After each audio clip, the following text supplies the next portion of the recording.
आप हम पर विश्वास तक नहीं कर रहे हैं। 65 की, 71 की, 99 के जंगों में दिल्ली में बैठे हुए लोगों ने फौजी भाइयों का मदद नहीं किया, लद्दाख के लोगों ने किया। और आज आप हमें बता रहे हैं कि आप सीमा पर हैं, नहीं दी जाएगी decision making.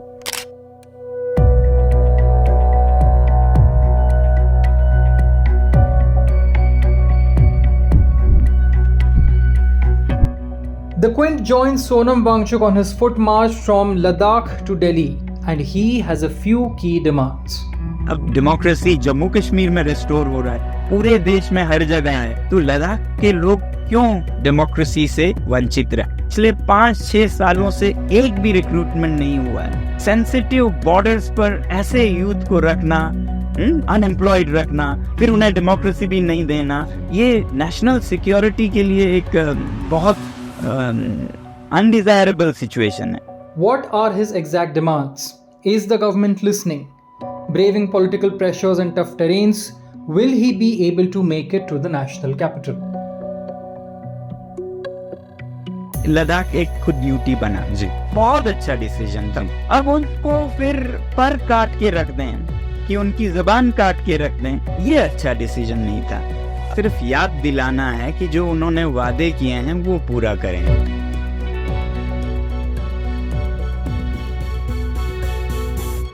Good morning, sir. Good morning. It is such a pleasure to finally talk to you. नमस्ते। जुले। सर, कैसी चल रही है अभी तक यात्रा? यात्रा बहुत अच्छी चल रही है, जितना मैंने उम्मीद किया उससे भी बेहतर, क्योंकि मैं सोच रहा था इतना मुश्किल है तो कुछ लोग बीमार पड़ेंगे, कुछ को चोटें लगेंगी, ऐसा लगभग कुछ नहीं हुआ। 6 शेड्यूल के बारे में बात करते हैं sir. What is the exact demand sir? मतलब आपकी सरकार से क्या डिमांड है? और जैसे आपने ये पहले भी आप एक अनशन पे आप बैठ चुके हैं, तो सर इस बार क्या अलग हो रहा है और क्या फिर से क्या डिमांड होगी सर? डिमांड भी नहीं है, सिर्फ याद दिलाना है कि जो उन्होंने वादे किए हैं वो पूरा करें। अब वो है 6वें शेड्यूल का। तो जब लद्दाख जम्मू कश्मीर में था, जिससे कि अलग होके यूटी बना 2019 में, तो हमारे कुछ कंसर्न्स थे कि सेफ गार्ड्स कैसे हों, लैंड का सेफ गार्ड, कल्चर का सेफ गार्ड, और ज्यादातर खासकर मैं क्योंकि एक एनवायरमेंटलिस्ट हूँ, तो लद्दाख के जो नाजुक फ्रेजाइल एनवायरनमेंट है उसका सेफ गार्ड कैसे हो। अब ये एक तरह से ओपन प्ले फील्ड बन जा सकता है माइनिंग के लिए, इंडस्ट्रीज के लिए, जो कि बुरे नहीं है हर चीज, मगर उसके लिमिट्स कौन तय करेगा कि जहाँ पे लेने के बदले देने पड़ जाएं नेचर को और देश को भी, वो लिमिट्स कौन तय करेगा। तो 6 शेड्यूल एक ऐसा प्रोविजन है, प्रावधान है, जिसमें कि लोकल इंडिजिनस पीपल, स्थानीय जनजातीय लोग हैं, उन्हें ये पावर दिया जाता है कि अपने इलाके को आप मैनेज कीजिए। वादे किए, और ये वादे आपको एक तो घोषणा पत्रों में मिलेंगे, जी, इलेक्शन मैनिफेस्टोज में, 2019 पार्लियामेंट के इलेक्शन में, 2020 में जो लद्दाख का मेन इलेक्शन होता है लोकल, उसमें भी मिलेंगे। ये आपको मिनट्स ऑफ द मीटिंग में मिलेंगे, SC/ST कमीशन के, शायद होम मिनिस्ट्री के भी, ट्राइबल मिनिस्ट्री के, ये सब सेट हो चुका था। केंद्रीय नेता लद्दाख में आके भारी सभाओं में बोल चुके थे कि हम आपको सेफ गार्ड 6 शेड्यूल में देंगे, क्योंकि अब आप यूटी बने हैं, जिसके लिए लोग बहुत ग्रेटफुल थे सरकार के। तो अब ये सोने पे सुहागा भी हो गया था। फिर देखते ही देखते अगले 2-3 सालों में सरकार का रुख पूरा बदल गया, यू टर्न ले लिया। अब 6 शेड्यूल याद दिलाना भी एक तरह का क्राइम बन गया। वादा निभाना तो एक हमारे खून में होना चाहिए ना, इसको याद दिलाने के लिए इतना दर्द क्यों लेना पड़े? It's not an easy task, ये बहुत डिफिकल्ट जर्नी है। साथ में मैं जो देख रहा हूँ यहाँ काफी बुजुर्ग बच्चे सभी है, तो सर मतलब ये मोटिव कैसे हुआ कि नहीं पद यात्रा करते हैं इसको?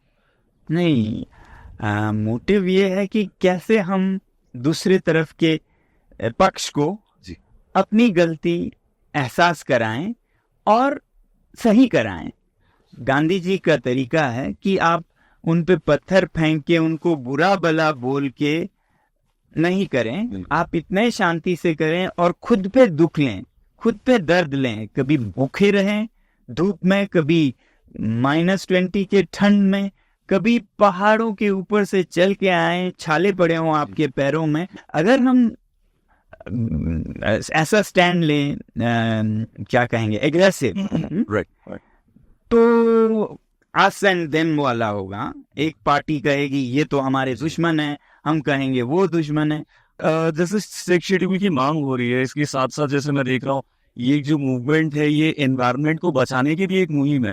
तो sir how these two things है, मतलब लिंक कैसे है सर इन दोनों के बीच में? बिल्कुल बिल्कुल। क्या होता है यहाँ पर, बड़े कंपनीज आके तो अपना तहस नहस करके पैसा कमा के चली जाती है। जब बाढ़ आता है, जब अकाल आता है उनके इम्पैक्ट की वजह से, जब लैंडस्लाइड्स आते हैं, तो सरकार को टैक्स पेयर के पैसे से उन्हें रिपेयर करना पड़ता है। ये कैसा मॉडल, सारा खर्चा आपके हमारे टैक्स में से जाता है, और जो लोकल लोग हैं वो जनरेशंस तक सफर करते रहते हैं। तो ये मॉडल ही ठीक नहीं है। तो ऐसे में कैसे बचाया जा सके? अब हम सरकार से कह रहे हैं, नीतियां बनाई है कि हिमालय में सब ऐसा ना हो जैसा लखनऊ में, पंजाब में हो, वहां सह सकता है, यहाँ बहुत नाजुक है।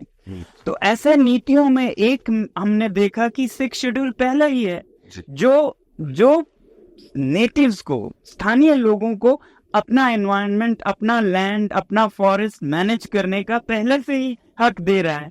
और 3 साल के लिए ऑफिसर्स बड़े बड़े आते हैं। पहाड़ों का, इन नाजुक पर्यावरण का उन्हें समझ नहीं होगा, वो कहीं से भी हो सकते हैं। They'll come for 3 years, we'll face for 3 generations or more. 6 schedule कई बार पूछते हैं मुझे, आप क्या एंटी डेवलपमेंट हैं? जी कि यहाँ कैसे डेवलपमेंट होगा? अरे 6 शेड्यूल में ऐसा क्या है कि वो डेवलपमेंट के अगेंस्ट हो? वो तो ये कहता है कि स्थानीय लोगों से समन्वय से, पूछताछ से आप कुछ भी करें। आप लोगों के यहाँ के लोगों की डिमांड्स क्या है? तो लद्दाख के 4 बिंदु हैं, 4 पॉइंट एजेंडा कहते हैं। यहाँ के लेह के एपेक्स बॉडी जो कि ये स्पीयरहेड कर रही है मूवमेंट, हाँ, मैं उन्हें सपोर्ट कर रहा हूँ एज एन एनवायरमेंटलिस्ट। और फिर कारगिल में कारगिल डेमोक्रेटिक अलायंस है, KDA। तो इन दोनों के 4 पॉइंट एजेंडा है, जिसमें एक है जो अभी मैं कह रहा था, safeguarding the region with 6 schedule. दूसरा भी सिमिलर है, रिस्टोरिंग डेमोक्रेसी इन लद्दाख। अब डेमोक्रेसी जम्मू कश्मीर में रिस्टोर हो रहा है, पूरे देश में हर जगह है, तो लद्दाख के लोग क्यों डेमोक्रेसी से वंचित रहे? तो ये है। तीसरा है कि यूथ का जो एम्प्लॉयमेंट है ना, जो यूटी को मैनेज करने के लिए, वो हुआ नहीं है, खासकर टॉप लेवल पे। जो क्या कहते हैं, पब्लिक सर्विस कमीशन बना नहीं है, तो गेजेटेड पोस्ट सब खाली हैं। गेजेटेड पोस्ट खाली हैं तो एडमिनिस्ट्रेशन को एडमिनिस्ट्रेट करना मुश्किल हो रहा है। यहाँ दूसरी तरफ उससे भी बड़ा यूथ जो है, आप सोचिए पिछले 5-6 सालों से एक भी रिक्रूटमेंट नहीं हुआ है। सेंसिटिव बॉर्डर्स पर ऐसे यूथ को रखना, अनएम्प्लॉयड रखना, फिर उन्हें डेमोक्रेसी भी नहीं देना, ये नेशनल सिक्योरिटी के लिए एक बहुत अनडिजायरेबल सिचुएशन है। फिर एक चौथा पॉइंट है जो कि अभी विदहेल्ड है कि मेंबर्स ऑफ पार्लियामेंट 2 हों, एक कारगिल में और एक लेह में। वो जब तक डिलिमिटेशन नहीं होता है तब तक के लिए अभी तक स्थगित रखा गया है। सर अगर मान के चलिए अभी आपने ये मूवमेंट जब पहले भी हुआ था तो भी सर सरकार का रुख कुछ खास बदला नहीं, रवैया कुछ सही नहीं था। इस बार आपको क्या लगता है, व्हाट आर योर एक्सपेक्टेशंस? आप लोग सबके सब इतना दूर चल के दिल्ली जा रहे हैं, आप लोगों को क्या लगता है इस बार क्या रुख होगा सरकार का? हमें हर बार लगता है कि कोई भी समझदार सरकार जनता की आवाज को सुनेगी, सुनना चाहिए, हमारे हित के लिए ही नहीं, सरकार के अपने हित के लिए। क्योंकि एक अच्छी सरकार एक सेंसिटिव सरकार होती है, जो कान आंखें खोल के कहाँ क्या दुख है, दर्द है, उसे जल्दी से अस्वेज और अटेंड करे।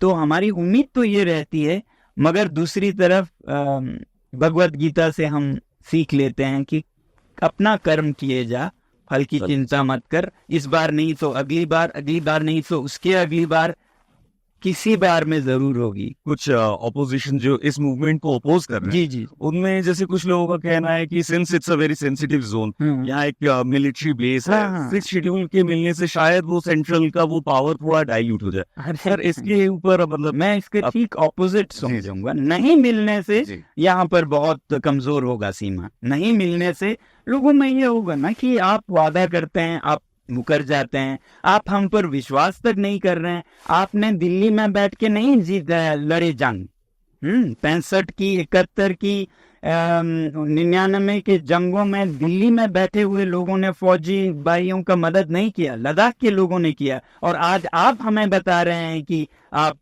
सीमा पर हैं, आपको वो नहीं दी जाएगी डिसीजन मेकिंग।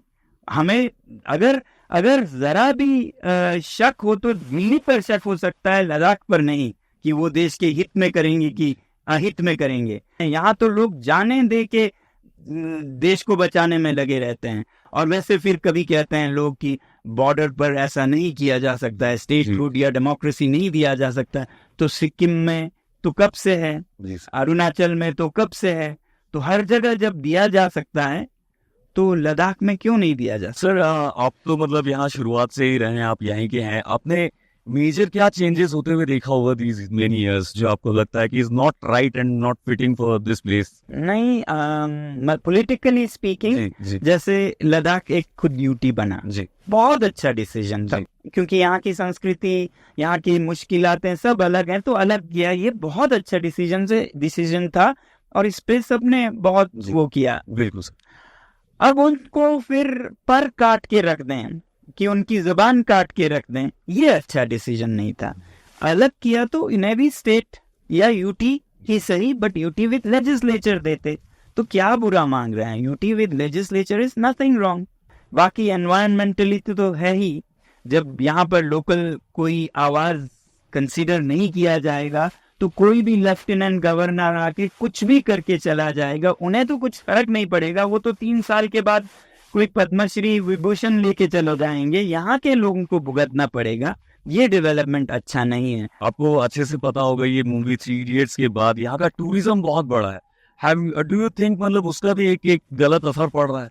नहीं, टूरिज्म का असर लद्दाख पे गलत ही है, ऐसा नहीं कहूँगा। टूरिज्म का मैनेजमेंट में कमी रह गई है, ये मैं कहूँगा। पहले लद्दाख में होता था कोई 40-50 हजार टूरिस्ट पर ईयर, अभी 4-5 लाख हो गए। जी। और मेरे कैलकुलेशन के मुताबिक, back of the envelope calculation, 4-5 lakh नहीं, 8-10 लाख भी लद्दाख कैरी कर सकता है, provided it is managed well. तो टूरिज्म को मैं ब्लेम नहीं करूंगा, मैनेजमेंट को करूंगा। जब आपका सारा टूरिज्म 4-5 लाख का 5 स्क्वायर किलोमीटर के सिटी में आता हो, और ले सिटी में, और फिर सिर्फ 5 महीनों के लिए आता हो, तो ये बहुत टॉक्सिक कंसंट्रेशन हो जाता है, ये नुकसान ज्यादा करता है। अगर आप इसको एक्सपैंड करें पूरे 45,000 स्क्वायर किलोमीटर में और पूरे 12 महीने में, तो it can be a blessing for all these remote villages that have such wonderful stories. देश की जो मेनलैंड की जनता है उनको आप क्या बोलना चाहते हैं? What's your message?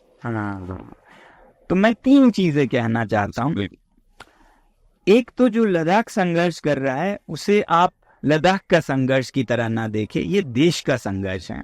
अगर लद्दाख कह रहा है वादे किए हैं तो निभाना होगा, तो ये सच्चाई की, देश में सच्चाई का क्या मूल्य है वो है। दूसरा, डेमोक्रेसी हर एक का हक है, तो लद्दाख का भी हक है। उसमें देश के लोग आवाज मिला के कह सकते हैं अगर ये मांग रहे हैं तो क्या मांग रहे हैं। और फिर तीसरा पर्यावरण का है। आप पर खुद पर भी एक बहुत बड़ी जिम्मेदारी है। जब आप बेंगलोर में बैठ के, कलकत्ता में बैठ के, दिल्ली में बैठ के कार्बन एमिशन के सोर्सेस बन जाते हैं, आपके 5-5 गाड़ियां हैं, 6-6 बंगले हैं, बिजली आप जलाए रखते हैं, आपके वो अय्याशी के बिजली के लिए यहाँ हमारे गैर जरूरी अननेसेसरी डैम्स बनते हैं हिमाचल में।